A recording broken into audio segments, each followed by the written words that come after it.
friends, I am Charul and welcome to my channel देश विदेश Canada.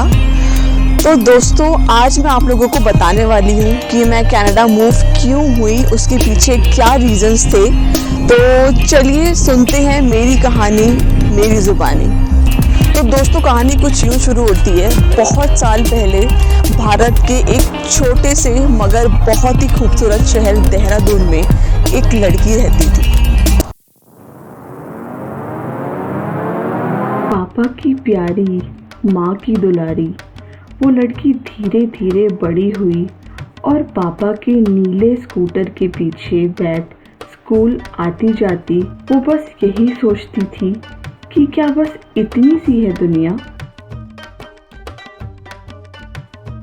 और फिर समय बढ़ता गया, समझ बढ़ती गई और एक दिन उसने राजाराम मोहन रॉय एकेडमी से अपना स्कूल पूरा किया और देखते ही देखते ग्रेजुएशन भी हो गई।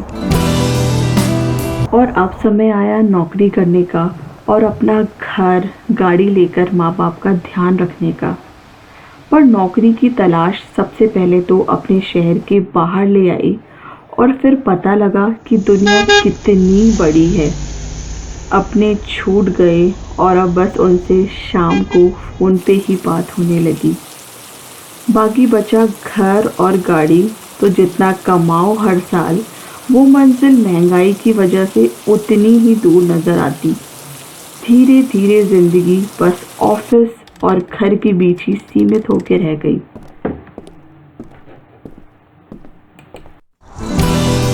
फिर उसने सोचा कि क्या इसी को लाइफ में सेटल होना बोलते हैं, क्या यही उसका सपना था। अभी भी ज़िंदगी में बहुत कुछ मिसिंग था। नौकरी करते करते 6 साल यूं ही बीत गए और पता भी न लगा।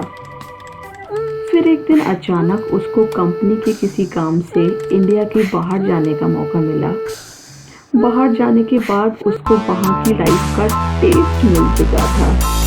वहाँ की ज़िंदगी में उसे एक अजीब सी शांति का एहसास हुआ। रोज़ रोज़ की दौड़ धूप, कहीं वक्त से पहले पहुँचने की जल्दी से पहली बार उसे मुक्ति जो मिली थी।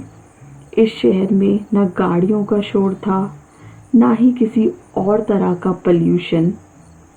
घर से बाहर निकलते ही किसी हिल स्टेशन जैसी फीलिंग थी। बस फिर क्या था, घर वापस आकर वो लग गई रिसर्च में, ये एक्सप्लोर करने कि कौन सी कंट्री बेस्ट है, बिना ये जाने कि इस रिसर्च में उसको महीनों लगने वाले हैं।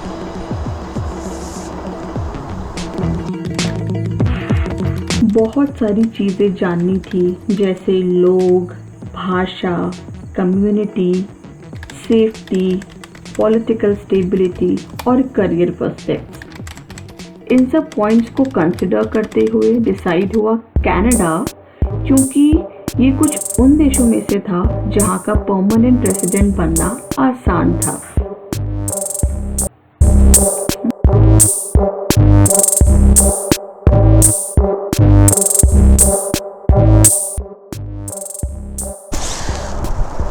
तो फिर अपनों का आशीर्वाद और ऊपर वाले पे भरोसा कर वो कनाडा आ ही गई पीआर बनकर, और ये एक बहुत ही सोचा समझा डिसीजन था।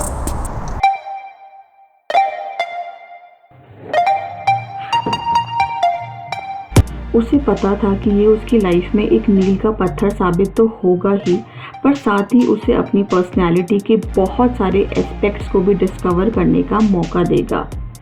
यहाँ भी उसकी लाइफ में कई उतार चढ़ाव आए, पर हर फेलियर के साथ वो और स्ट्रॉन्ग होती गई।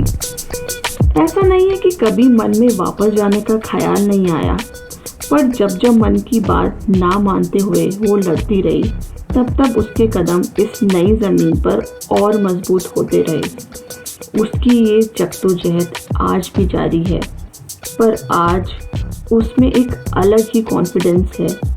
आज वो पूरी तरह से आत्मनिर्भर है और आज भी बहुत कुछ सीख रही है जो शायद भारत में कभी ना सीख पाती।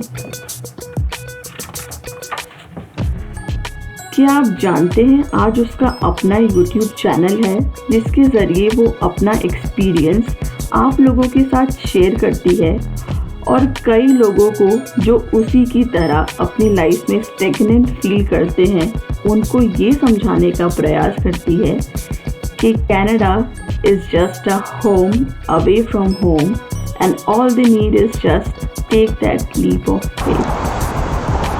तो दोस्तों, हम सबकी ज़िंदगी में कोई ना कोई कहानी होती है और ये थी मेरी कहानी।